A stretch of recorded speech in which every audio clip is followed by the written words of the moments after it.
Euzubillahimineşşeytanirracim. Bismillahirrahmanirrahim. Malumunuz Kudüs'ümüz, Mescid-i Aksa'mız yani 100 yıla yakın bir zamandır Siyonist işgalin altında ve özellikle son zamanlarda hepimizin bildiği gibi başta Gazze olmak üzere bütün bir Filistin toprağı büyük katliamlardan geçmektedir. Şüphesiz ki bu bütün Müslümanlar üzerine bir mükellefiyettir. Yani bu konuyla ilgili bütün Müslümanların mesuliyeti vardır. Fakat biz Müslümanların Kudüs için, Mescid-i Aksa için ve o topraktaki Filistinli kardeşlerimize karşı vazifemizi yerine getirebilmemiz için en başta gelen önemli husus şüphesiz ki Mescid-i Aksa'nın, Kudüs'ün, o mübarek toprakların ve o mücadeleyi veren mübarek insanların bilincini çocuklarımıza, özellikle gençlerimize, yeni neslimize, toplumumuza aktarmamız lazım. Bunu vermemiz lazım. Çünkü bu en kalıcı ve en etkileyici yardım şeklidir ve çözümdür. Müslüman bir toplum bu hususta yeterince bilinçlenmediği müddetçe ne cihadi ne de diğer hususlarda görevini gereği gibi yerine getiremeyecektir. Onun için ne yapıp edip her birimiz tıpkı Selahaddin Eyyubi'nin annesinin kendisini yetiştirirken Aksa'nın şuuruyla, bilinciyle onu bir çocuk iken daha nasıl yetiştirdiyse elbette ki bugün bütün annelerin, bütün babaların, bütün ebeveynlerin çocuklarını bu inançla yetiştirmesi lazım.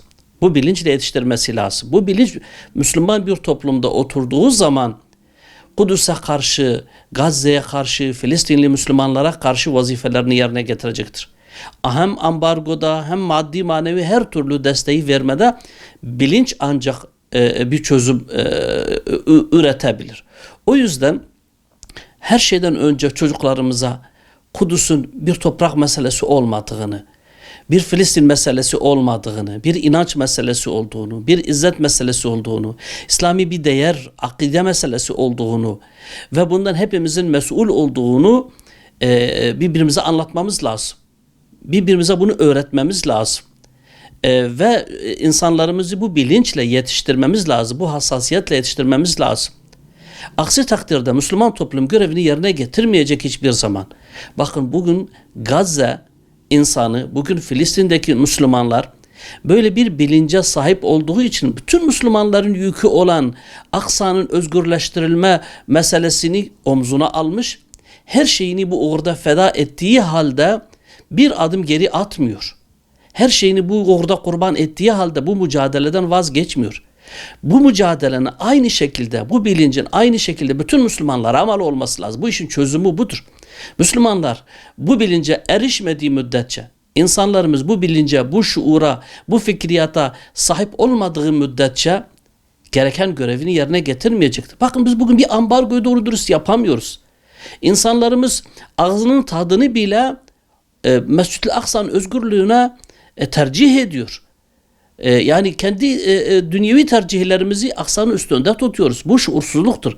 Bu bilinçsizliktir ve bu bilinçsizlikle ne Gazze'li kardeşlerimize gereken desteği verebiliriz ne de Kudüs'ün özgürlüğü hususunda gereken vazifemizi yerine getirebiliriz. O yüzden biz bu bir akide meselesi olarak bunu görmeli, birbirimize anlatmalı, çocuklarımızı, neslimizi bu şuurla, bu tarihi bilinçle yetiştirmemiz lazım ki insanlarımız Kudüs'ün özgürlüğü için, o topraklardaki katliamların son bulması için görevini yerine getirsin. Aksi takdirde bakın 2 milyar Müslüman bilinç yoksulu olduğu için oradaki 2 milyon Müslümanın yaptığını yapamıyor.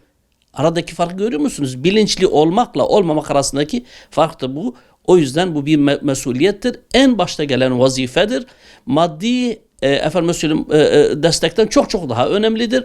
Çünkü bu ruh bizde oluştuğu zaman her türlü mücadelede Müslüman kardeşlerimize karşı görevimizi yerine getiririz ve Kudüs'ün özgürlüğü ancak bu şekilde bir toplumun oluşmasıyla mümkün olur.